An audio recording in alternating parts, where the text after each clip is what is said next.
베드로전서 2장 1절부터 10절 말씀입니다. 우리가 베드로전서 후서를 생각할 때 잊지 마셔야 될 것은 이 말씀을 누구에게 주셨나 하는 겁니다.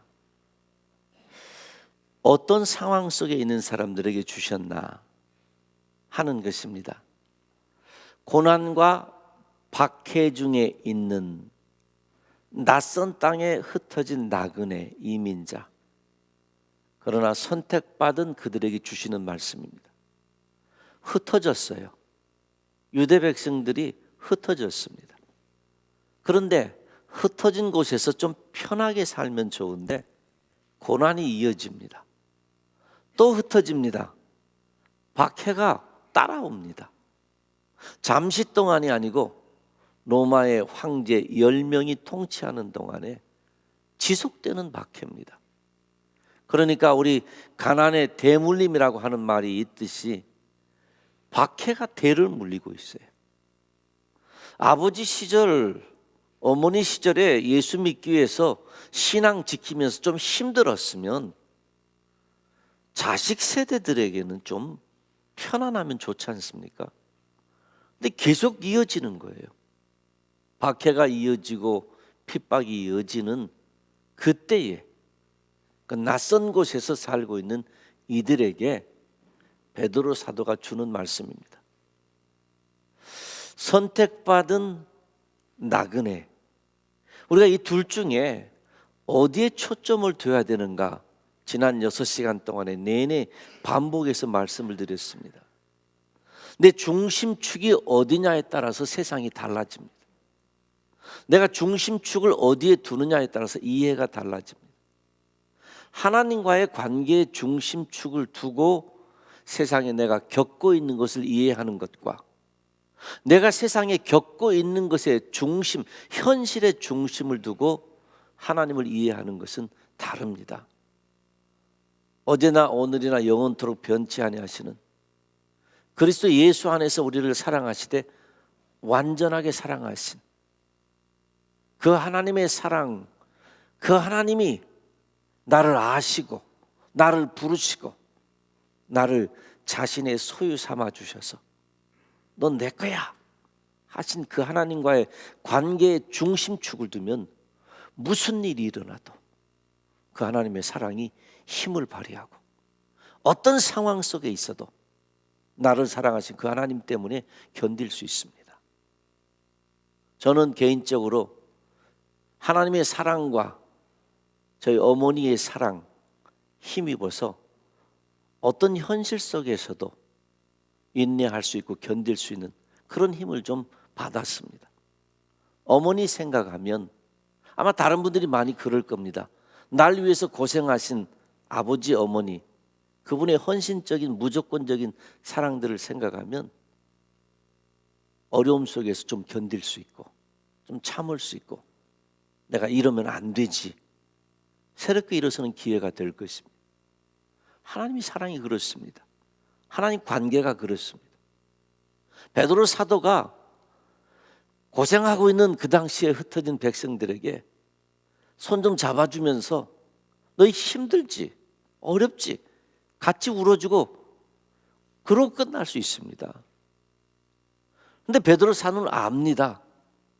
그렇게 해가지고 그것이 중심축이 돼버리면 끝까지 고난과 박해에서 벗어날 수 없고 계속 지속적으로 힘들 수밖에 없기 때문에 영원하신 하나님, 영원하신 그 사랑에 마음을 두고 중심을 잡게 하기 위해서 고생하고 있는 사람들에게 야, 우린 선택받은 사람이야, 우린 중생한 사람이야, 우린 구원받은 사람이야, 하나님 우리 사랑하셔, 하나님이 계시잖아, 그 얘기를 계속하고 있는 거예요.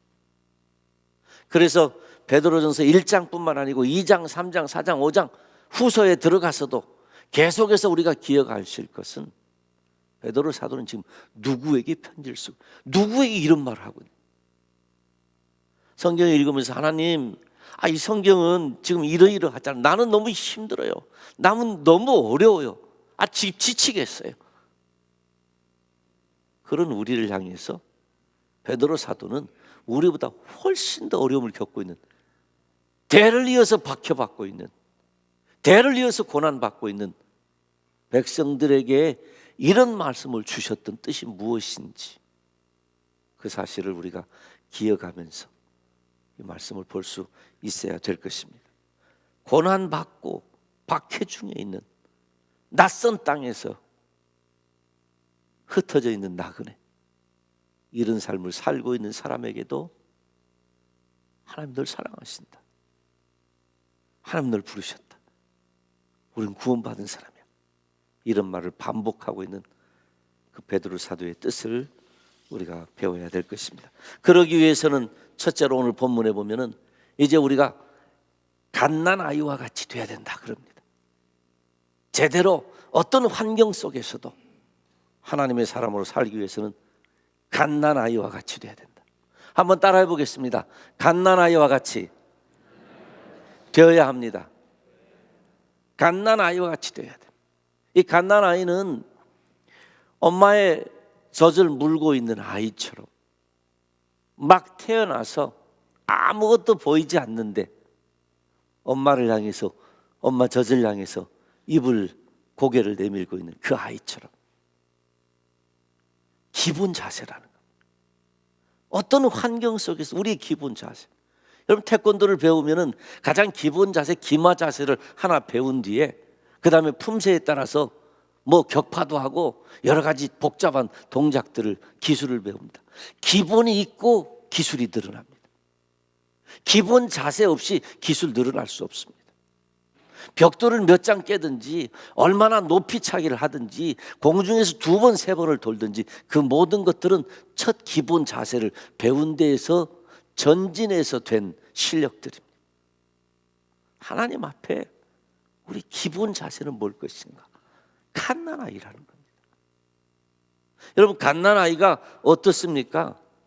갓난아이에게는 엄마밖에 없습니다. 갓난아이 세상에 태어나면 이 아이의 월드는 엄마예요.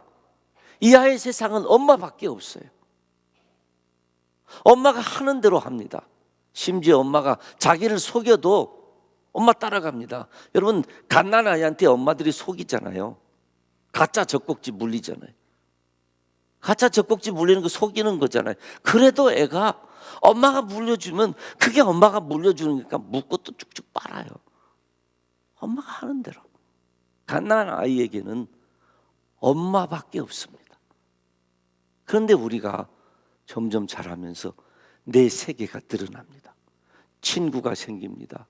학교가 있습니다. 나중에 더 장성하면 결혼도 하죠. 비즈니스도 하죠. 내 개인 일도 있죠. 여러 가지 많은 세상이, 내 세상이 커졌어요. 내 세계가 많아진 겁니다. 그러다 보니까 집중력이 약해집니다. 예수 그리스도를 처음 알았을 때는 우리의 집중력이 처음 사랑, 첫사랑이라고 표현하는 것처럼 예수 그리스도에게 집중돼 있었습니다. 그런데 예수님 믿고 살아가면서 우리의 마음이 여기도 저기도 많은 것에 우리 세상이 넓어지다 보니까 하나님이 많은 것들 중에 하나로, 하나님의 말씀이 많은 것들 중에 하나로 여겨져서 우리의 집중력이 참 약해집니다. 하나님은 우리에게 말씀하십니다.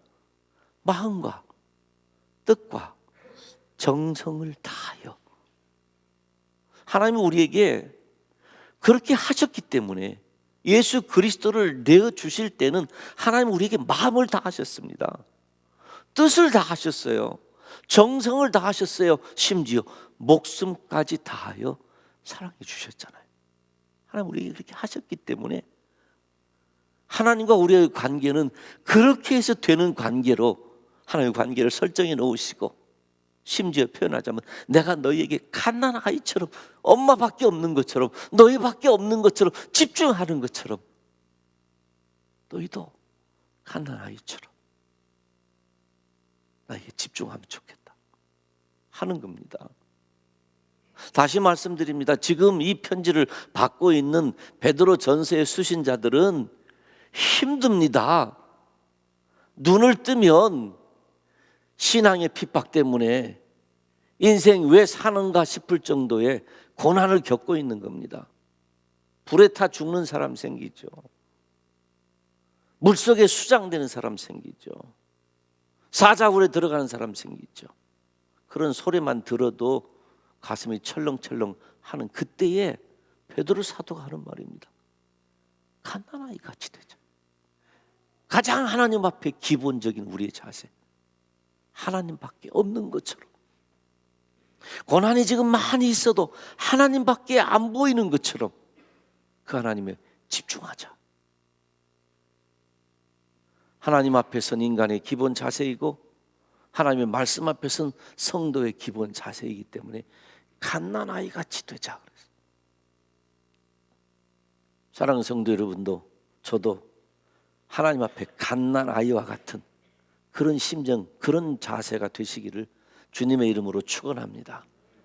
남이 만들어주지 않습니다. 좀 만들어졌나 하면 사단은 그 무너뜨리기에 바쁩니다. 좀 되었나 싶으면 교만해져서 스스로도 넘어집니다. 이게 어렵습니다. 마음은 정말 갓난아이처럼 하나님 앞에 그러고 싶은데 잘 안 됩니다. 거기에다가 오늘 본문의 말씀 보니까 이걸 막는 게 또 있어요. 뭐 성경에 많이 있지만 베드로 사도가 5가지만 잡아냈습니다.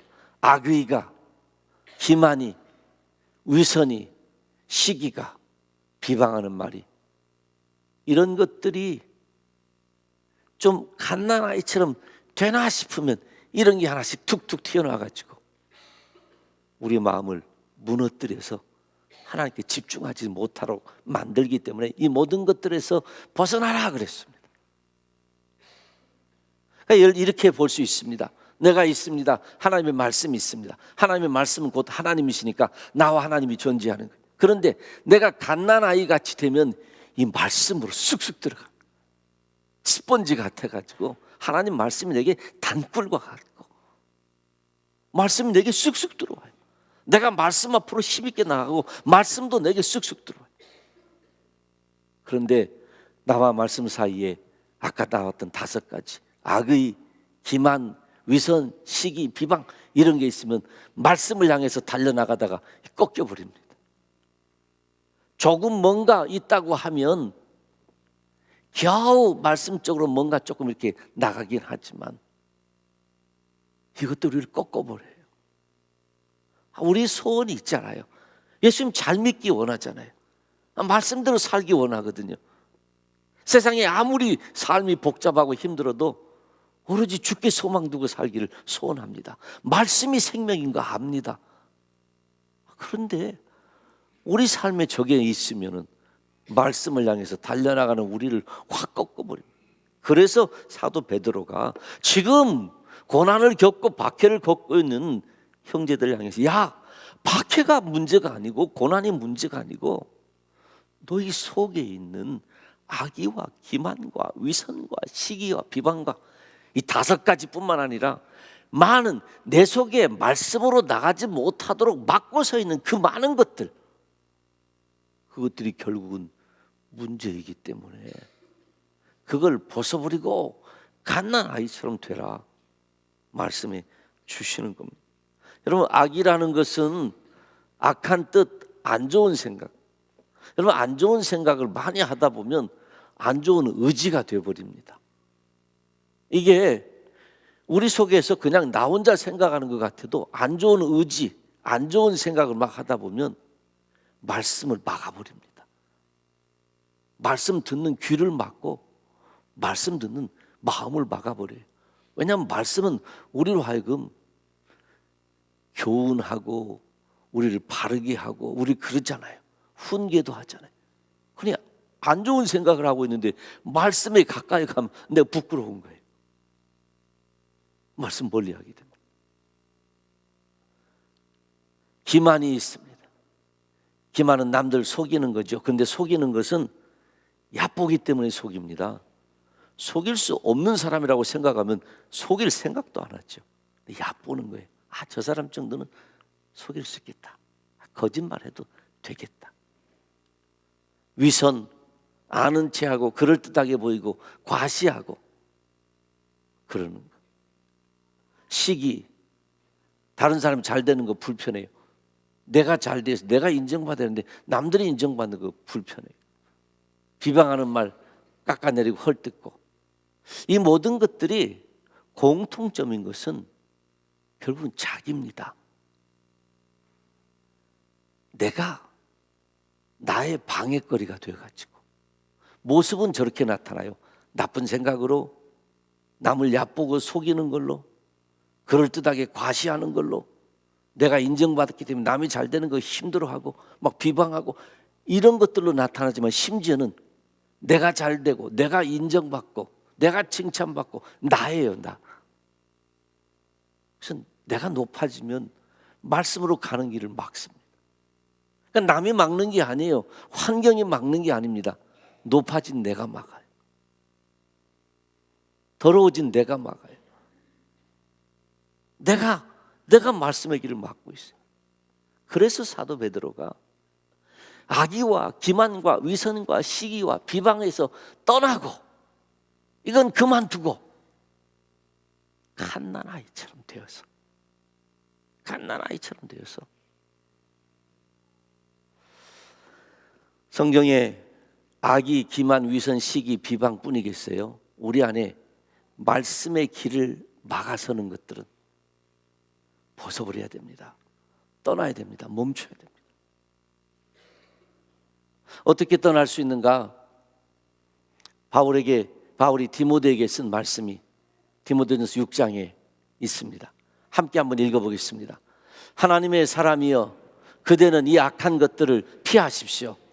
의와 경건과 믿음과 사랑과 인내와 온유를 좇으십시오. 믿음의 선한 싸움을 싸우십시오. 영생을 얻으십시오. 하나님께서는 영생을 얻게 하시려고 그대를 부르셨고 또 그대는 많은 증인들 앞에서 훌륭하게 신앙을 고백하였습니다. 이 악한 것들을 피하라는 거예요. 도망가야 되고 피해야 돼요. 여러분, 불구덩이 속으로 누가 들어가겠어요? 불이 활활 타고 있는데 누가 거길 향해서 가겠습니까? 불이 있으면 점점 불에서 멀리 떨어지잖아요. 뜨거울수록 멀리 피하지 않습니까? 깊은 물이 있는데 깊은 물속으로 누가 풍덩하고 들어갑니까? 아니죠. 위험한 것이 있으면 피합니다. 마찬가지입니다. 아까 나왔던 악의, 시기, 우리 질투 혹은 분내는 거, 비방하는 말, 여러 가지 성경에 있는 잘못되다고 하는 그 모든 것들은 피하라는 거예요. 그리 들어가면 죽습니다. 독극물이라는 게 한꺼번에 많이 먹어서 죽기도 하지만 내 속에 차근차근 쌓이잖아요. 폐에 담배를 피우시든지 담배 피우는 사람 옆에 있든지 먼지가 많은 곳에서 일하시든지 그런 환경 속에 있으면 우리의 폐에 먼지가 쌓이잖아요. 잘못된 게 쌓이잖아요. 하루 일했다고 폐가 갑자기 먼지가 확 쌓입니까? 아닙니다. 매 순간순간 적은 양의 분량들이 쌓입니다. 쌓이다가 어느 순간에 돌아설 수 없을 만큼 쌓여버려서 그것이 병이 되지 않습니까? 돌아설 수 없는 시점, 피할 수 없는 시점이 분명히 있습니다. 그 지점이 오기 전에 피하라는 거예요. 잘못된 것, 더러운 것, 내 속에 하나님이 원치 아니하시는 것이 가득 쌓여있는 교만함, 이 악한 것들을 피하고 피할 수 없는 때가 옵니다. 쌓여버리면, 많이 쌓여버리면 게이지처럼 보였으면 좋겠어요. 제 마음에, 사랑하는 성도들의 마음에 얼마만큼 쌓였는지가 좀 보였으면 좋겠어요. 그러면 그쯤 되면 좀 크게 회개하고 이거 좀 내려놓게. 근데 보이지가 않아요. 어느 순간에 병원에 가서 진단받으니 폐가 이렇게 됐습니다. 간이 이렇게 됐습니다. 몸이 이렇게 됐습니다. 그런 시점이 우리에게 있잖아요. 그 시점까지 우리는 모르고 살았던 거죠.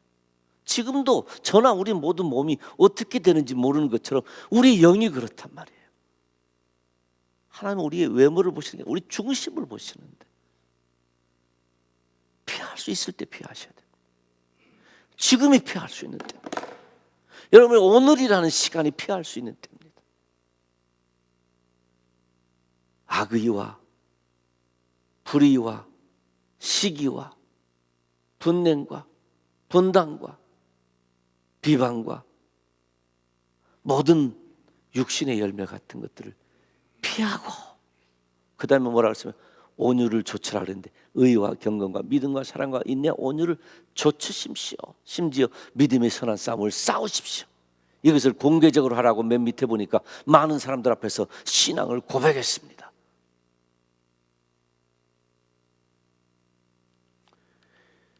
영어 몇 가지 번역본을 우리 영어 하시는 분들 위해서 적어놨는데, keep away from, run from, flee from.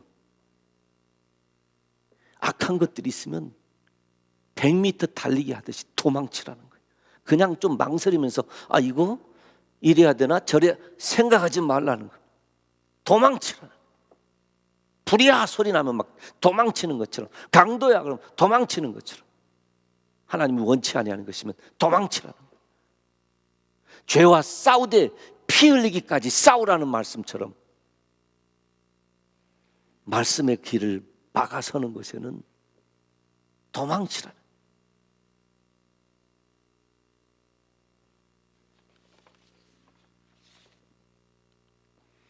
의와 경건 그리고 신실과 사랑과 인내와 온유를 조치라 그랬습니다.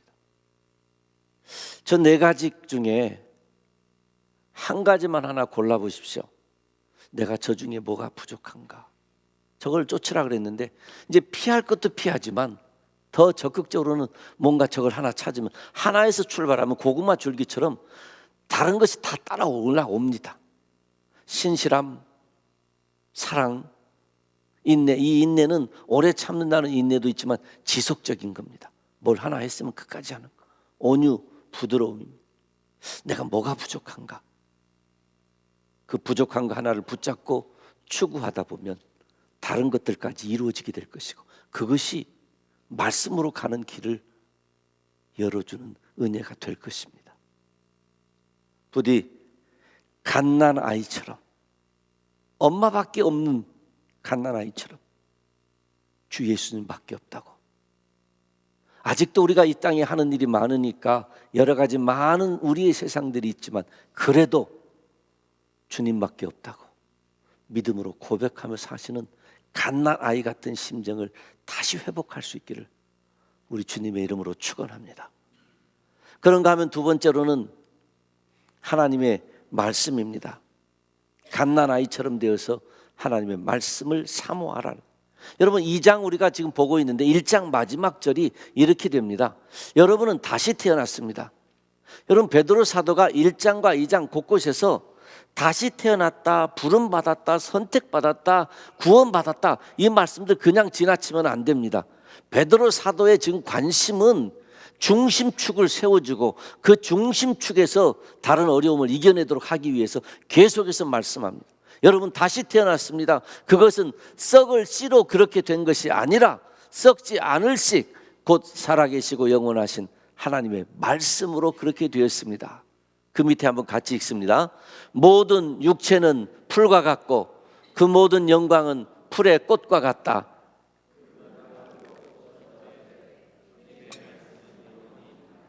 이것이 여러분에게 복음으로 전해진 말씀입니다. 육체는 풀과 같아서 다 시그러질 것입니다. 조금 뭐 한 것 같습니까? 풀의 꽃과 같아서 마르고 떨어질 것입니다.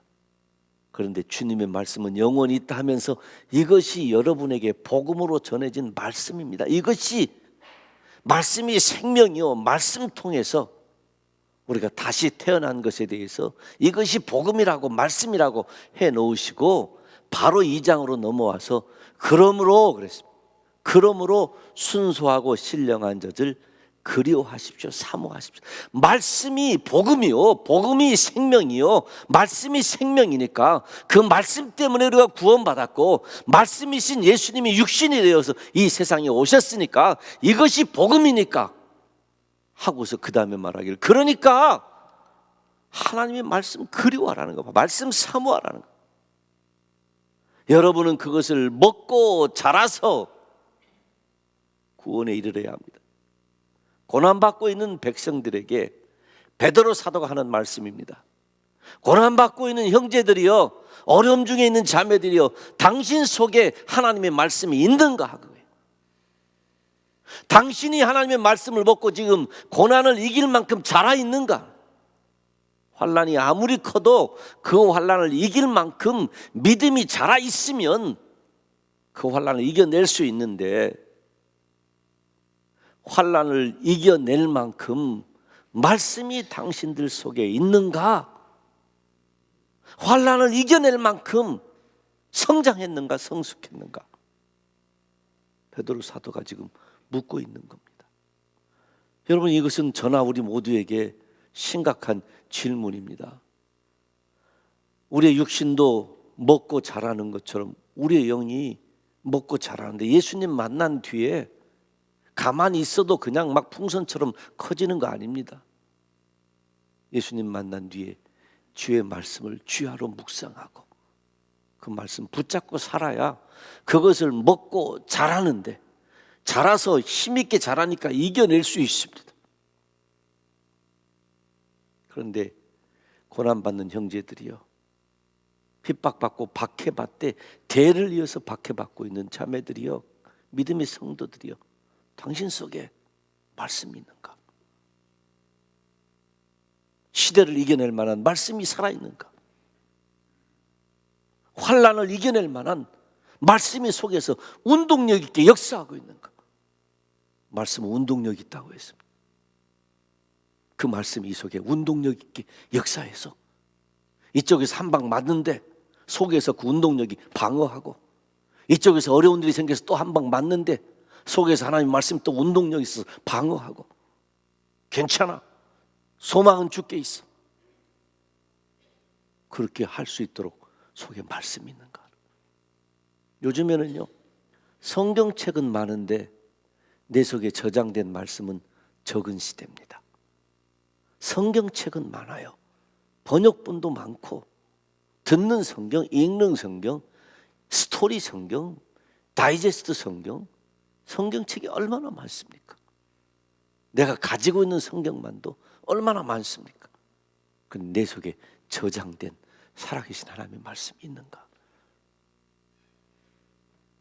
성경책 가지고 있다고 내 속에 말씀 있는 거 아니거든요. 내가 먹고 자라는 양분이 된 말씀, 나를 자라게 하는. 사도 바울은 디모데에게, 목사요, 목회자요, 사역을 하는 디모데 믿음의 아들에게, 그대는 어려서부터 성경을 알고 있습니다. 성경, 하나님의 말씀은 그리스도 예수를 믿는 믿음으로 말미암아 그대에게 구원에 이르는 지혜를 줄 수 있습니다. 모든 성경은 하나님의 영감으로 된 것으로 교훈과 책망과 바르게 함과 의로 교육하기에 유익합니다. 성경은 하나님의 사람을 유능하게 하고 그에게 온갖 선한 일을 할 수 있게 하는 것입니다. 이 말씀이 있느냐 하는, 이 말씀을 먹고 있느냐 하는 것입니다.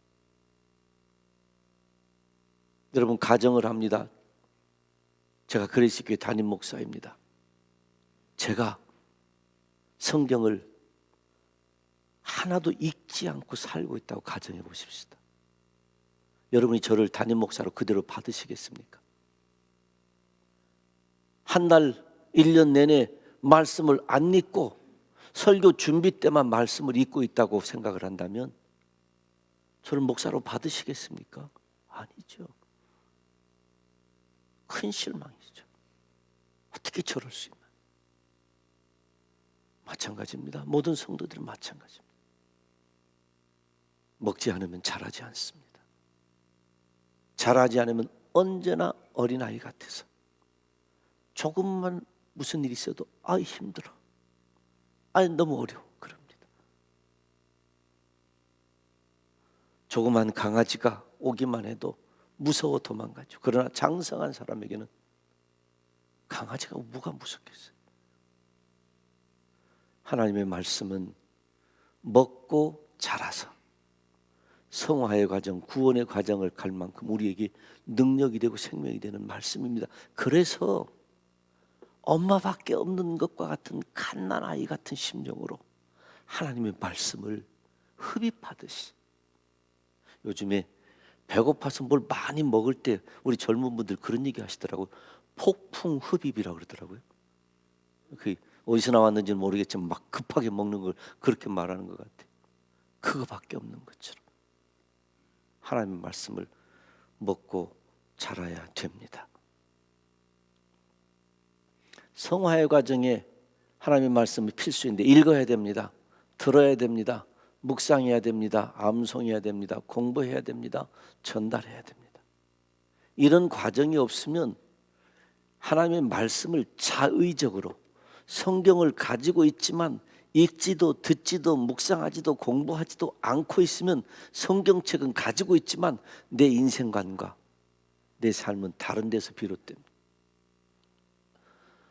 때가 이르면 사람들이 건전한 교훈을 받으려 하지 않고 귀를 즐겁게 하는 말을 들으려고 자기네 욕심에 맞추어 스승을 모아들일 것입니다. 그들은 진리를 듣지 않고 꾸민 이야기에 귀를 기울일 것입니다.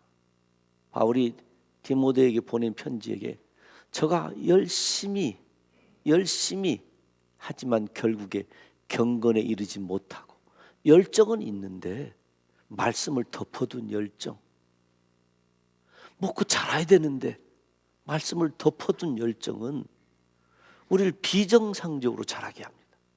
때가 되면 뭐라고요? 건전한 교훈, 진리에 대해서는 힘들어해요.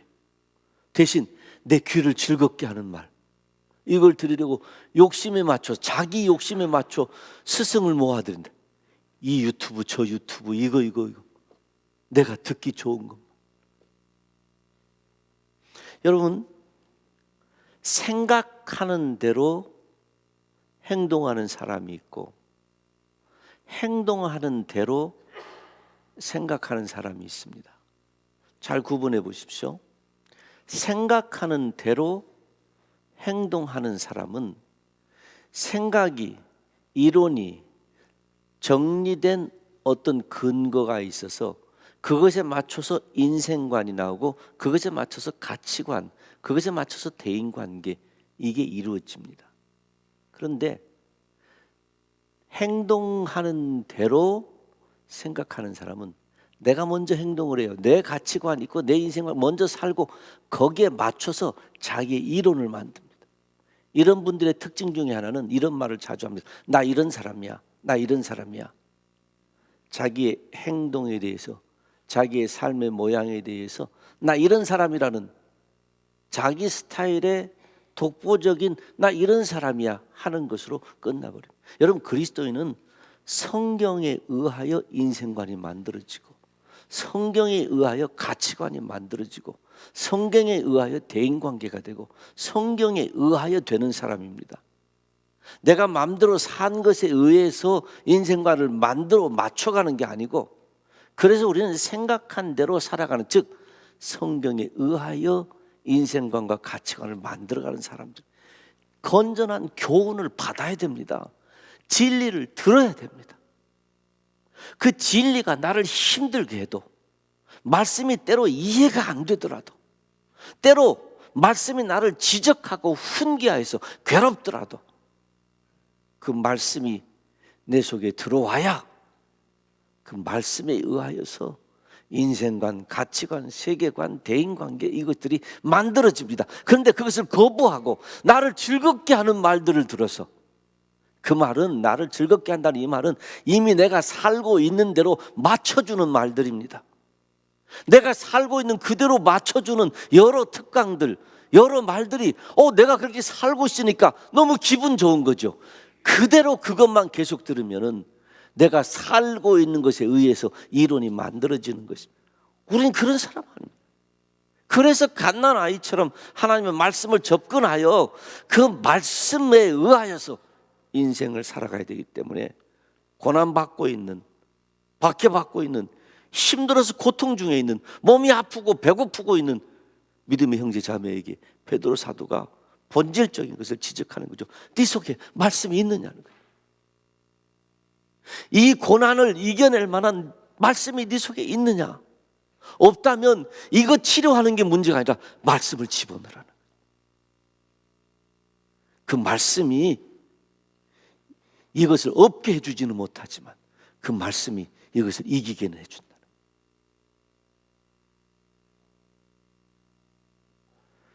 그러므로 어떤 상황 속에서도 갓난아이처럼 하나님의 말씀에 집중. 내 속에 말씀이 있는가? 사랑하는 성도 여러분, 어떤 어려움을 겪으시면은 먼저 자문하십시오. 내가 이걸 이겨낼 만한 말씀이 내 속에 누적되어 있는가? 내가 이것을 통과할 만한 믿음이 자라 있는가? 그러니 어려움을 겪을수록, 힘든 일을 당할수록, 억울한 일을 당할수록 내 속에 이것을 이겨내고 견딜 만한 말씀과 신앙이 있는가를 보시고, 없다면 이거 해결하려고 애쓰지 마시고 그때부터라도 주여 믿음 주시고 주님 앞에 옵니다. 주님 말씀 먹습니다. 그저 의욕적으로, 이 시간 정해서 의도적으로라도 하나님 말씀 읽고 묵상하고 어쨌든 피지컬하게라도 말씀과 가까이 하기 위해서 애쓰는 것이 중요합니다. 부디 갓난아이처럼 하나님의 말씀에 집중하여 나를 자라게 하는 그 말씀이 내 속에 항상 있는 성도로 사시기를 우리 주님의 이름으로 축원합니다. 세 번째로는 그 다음에 베드로 사도가 주께 나아가라 그럽니다. 주께 나아갑시다. 주님께 나아오십시오 하고서 이제 설명합니다. 그는 사람에게는 버림을 받았으나 뭐 등등 설명을 합니다. 주님께 나오라고 해서 길게 설명을 합니다. 어려움 중에 있는 사람에게 그는 산돌이요 모퉁이돌이다. 주님께 나오면 결코 부끄럼 당하지 않는다. 주님은 우리를 어둠에서 불러내서 빛 가운데로 인도하셨다. 주님은 우리를 택하심 받은 족속이요 왕같은 제사장, 거룩한 민족, 하나님의 소유로 만드셨다. 그러니 주께 나오라. 고통 속에서 벗어나라 이게 아니고요, 주께 나오라. 이때 나아간다는 이 말은 평범한 말입니다. 누구에겐가 사람 혹은 어떤 대상, 사물, 지역 어디로든지 내가 가까이 간다 하는, 접근한다는 것. 신약성경에서는 예수님에게 이 병든 환자들이 주께 나오더라 하는 그 제자들이 나오더라, 그때 많이 사용했습니다. 그러니까 예수님께 가까이 가는 걸 말합니다. 여러분, 방향을 제대로 정하고 사는 것 참 중요합니다. 그런데 방향을 정해놓고 멈춰 있는 것은 어리석습니다. 우리 인생에 여러 방향이 있는데 예수님이라는 방향을 딱 정한 거 너무 귀한 일입니다.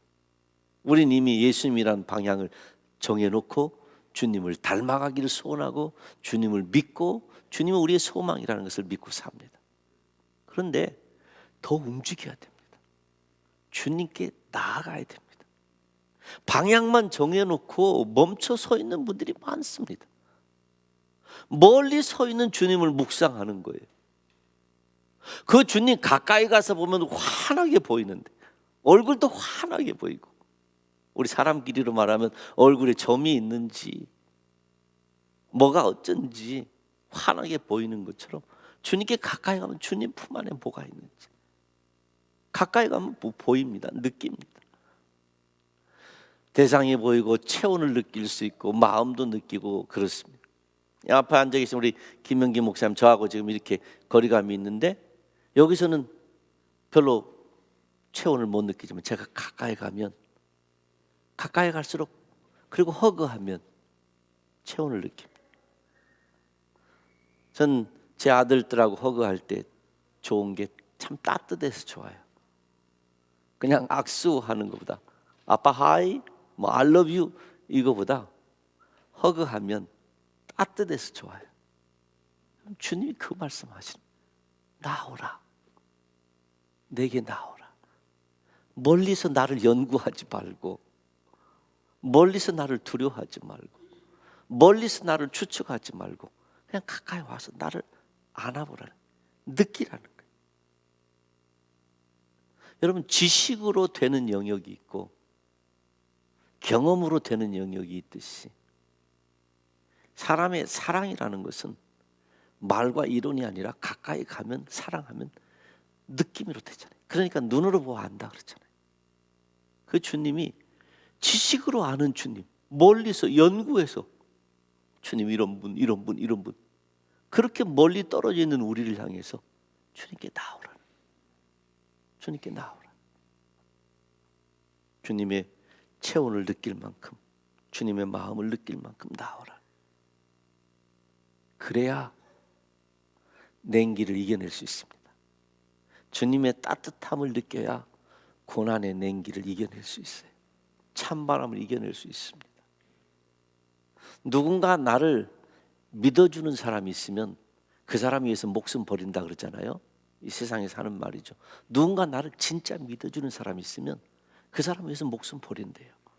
이게 조폭들의 세계에서만 있는 게 아니라 실제 삶에서 누군가 나를, 다른 사람들이 나를 믿어주지 않는데 저 사람은 나를 믿어줬어. 저 사람은 나에게 기회를 줬어. 그럼 세상이 뭐라고 해도 그 사람 위해서 삽니다. 죄와 허물로 죽었던 우리입니다. 우리가 이렇게 점잖게 앉아 있으니까 다 점잖은 것 같죠. 주님의 불꽃 같은 눈으로 보면 먼지 투성이잖아요. 우리 먼지 투성입니다. 그런 우리를 향해 주님 오라는 거예요. 가까이 오라. 제발 멀리 있지 말고 가까이 오라. 갓난아이 같은 마음으로 주의 말씀 사모하며, 주의 말씀 사모하는 그 마음으로 이제는 내게 가까이 오라. 나를 느끼라는 거예요.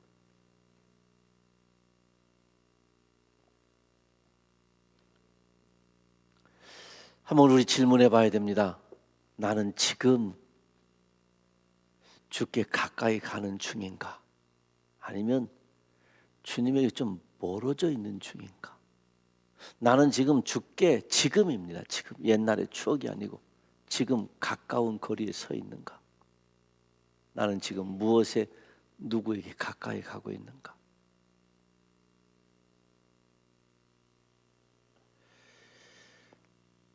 어려움들을 겪으시는 분들이 많이 있죠.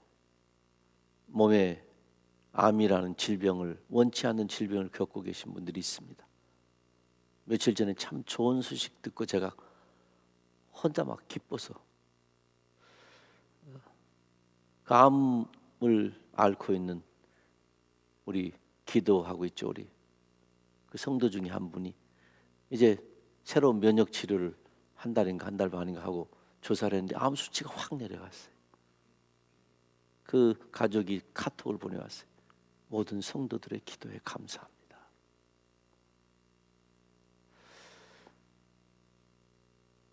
어려운 중에서도 기도하고 말씀 붙잡는 그 모습 참 귀합니다. 다들 힘들고 어려운 일들이 있는 중에도 주께 가까이 가라는 모습이 보이는 거, 목사로서 얼마나 기분 좋은 일인지 모릅니다. 그런데 한편으로는 오래됐으니까, 제가 우리 교회 20년째 이제 내년 목회인데 오래됐으니까 옛날도 알고 중간도 알고 지금도 아는데 신앙이 옛날보다 좀 덜한 것처럼 보일 때, 조금 식었을 때, 그런데 사람이 뭐 식는 거 보통 일이니까, 근데 식어서 너무 오랫동안 주저앉아 있을 때, 그때는 마음이 참 안타깝습니다. 제가 큰 잘못을 행한 것과 같은 그런 느낌이 들 때가 있어요. 그러면서 기도할 때 이 베드로 사도의 이 말씀과 주께 나가게, 다른 뭐 복잡한 기도가 필요한 게 아니고, 하나님 주께 방향은 이미 정했으니까 주께 나가게 하십시오. 주님의 체온을 느끼게 하시고 멀리서 보이지 않던 주님의 풍요로움을 느끼게 하셔서, 만유에 충만하신 주님의 충만이 있잖아요. 뭘 못 이겨내겠어요? 뭘 못 감당하겠어요? 주님이신데 그 만유에 충만하신 주님의 충만이 멀리서 작게 보이니까 멈춰그리고 있는데, 가까이 가서 그 주님이 크게 보이고 그 주님이 가득 차 보여서 그 주님 때문에 우리 손가락이나 이런 시선이 그렇잖아요. 여기 있으면은 제가 이 손가락 뒤에 다른 분들이 다 보입니다. 그러나 이 손가락이 내 눈에 가까이 오면 손가락만 보이잖아요. 주님이, 제가 주님께 가까이 가고 주님이 저에게 가까이 오시면 세상 만물은 간 곳 없고 구속한 주와 나만 보이도다. 그쯤 되면 고난과 박해는 문제가 아닙니다. 어려움은 문제가 아닙니다. 아까 그랬잖아요. 주님께 가까이 나오는 자는 주님께서 부끄러움을 당하게 두지 아니하시고, 주님께 가까이 가면 주님께서 우리의 기도를 들어주실 줄로 믿습니다. 그러니 주께 가까이 나가야 돼요. 어려움이 있는 분일수록 특별히 부탁드립니다. 주께 가까이 가십시오.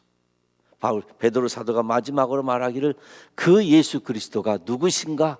우리가 가까이 가서 보니까 예수님은 산돌이요 머릿돌이요 모퉁이. 여러분, 모퉁이돌이라는 게 이런 집을 지으면 한쪽 귀퉁이에 머릿말 쓰는 돌처럼 이제 되었는데, 원래는 그게 다 짓고서 거기다 하나 박아놓는 그게 아니라 집을 지을 때 기준으로 삼는 돌입니다. 기준으로 삼는 돌이에요. 그 돌을 기준으로 삼아서 거기서부터 우로, 거기서부터 좌로, 거기서부터 위로 쌓아나가는 겁니다. 예수님이 누구신가? 왜 주님께 가까이 오라 그런가? 당신의 모퉁이 돌이기 때문에, 당신 인생의 모퉁이 돌이기 때문에, 당신 신앙의 모퉁이 돌이기 때문에. 고난받고 박해받고 있는 성도들에게 베드로 사도가 하는 말입니다. 당신의 고난이 중심이 아니고 당신의 모든 것의 모퉁이돌이 예수 그리스도시기 때문에, 나를 위해서 생명을 주셨고 나를 위해서 죽으셨다가 나를 위해서 부활하셨고 나를 위해서 다시 오실 주님이시기 때문에, 그 주님이 모퉁이돌 되어서 좌로 우로 높이로 내 인생이 쌓여지고 있기 때문에, 내가 어디서부터 시작된 인생인지 잊지 말고 주께 돌아오라는 것이고 주께 나오라는 것이고 거기서부터 다시 시작을 하는 것입니다. 그 모퉁이돌 대신 예수님을 다시 설명하면서, 누구에겐가는 인생쯤에 모퉁이돌이 되는데 누구에겐가는 걸리는 돌이 넘어지게 하는 바위가, 돌은 똑같은 돌인데 이 돌을 그대로 놔두면 지나가다가 방해가 되고 넘어지는 돌이 되는데, 이 돌을 집에다가 갖다 놓고 거기서부터 좌로 우로 높이로 하면 집에 모퉁이돌이 되는데, 모퉁이돌 대신 예수님에게 나와서 다른 것에 기초해서 좌로 우로 집 쌓으려고 애쓰지 말고, 성공이니 명예니 부니 이런 것들 위에 집 쌓으려고 애쓰지 말고, 예수 그리스도 생명의 주님이신 예수님 위에 집을 쌓는 모퉁이돌 대신 그 예수님, 그 예수님께 나오라는 것.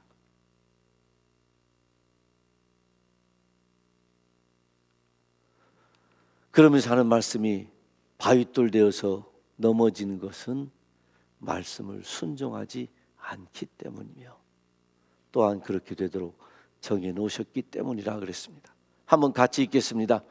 예수를 믿지 아니하는 자는 하나님의 말씀을 순종할 마음이 없을 뿐 아니라 순종하지 않으며 하나님을 불순종하는 자가 되나, 예수를 믿는 사람은 하나님의 말씀을 순종할 마음이 있고 그 말씀을 순종하여 결국 하나님을 순종하는 자가 됩니다. 아멘. 우리 밑에 부분입니다. 저도 그렇고 아마 다 그러실 거예요. 저 하나님 말씀 순종하고 싶습니다. 할 수만 있는 대로 주의 말씀 그대로 따라 살고 싶은 마음이 있습니다. 그러나 죄악된 인간이라 이리 넘어지고 저리 넘어지고 불순종하는 때가 얼마나 많은지. 그런데 저런 마음이 있어요. 그런데 예수님 믿는 사람은 그 순종할 마음이 있어요. 그리고 결국에는 그 말씀을 순종하게 돼요. 왜요? 성령 하나님이 도와주시기 때문에.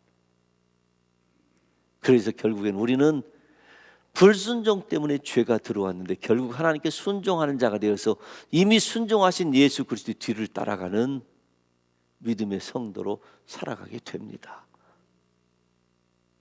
사랑하는 성도 여러분, 세상 금방 지나갑니다. 옆에서 넘칠거리는 파도 언제나 있습니다. 파도가 있어서 문제가 아니고 내 속에 그것을 이겨낼 만한 믿음이 없어서 문제입니다.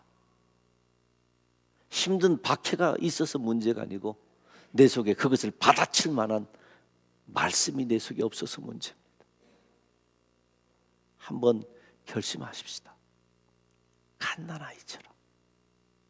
갓난아이처럼 엄마밖에 없는 것처럼, 엄마가 가짜 젖꼭지 줘도 그대로 받아먹는 아이처럼 엄마밖에 없는 것처럼, 많은 것에 눈길이 가겠지만 엄마밖에 없는 것처럼 하나님밖에 없다고 고백하는 그 마음을 자꾸 단속하셔서 마음과 뜻과 정성을 다하는 갓난아이처럼 하나님의 말씀을 사모하셔서 말씀을 먹고 자라야 되니까 그 말씀을 날마다 먹고 자라서 방향만 정해놓은 것이 아니라 주님께 더 가까이 가서 주님을 안아서 그 따뜻함을 느낄 수 있을 만큼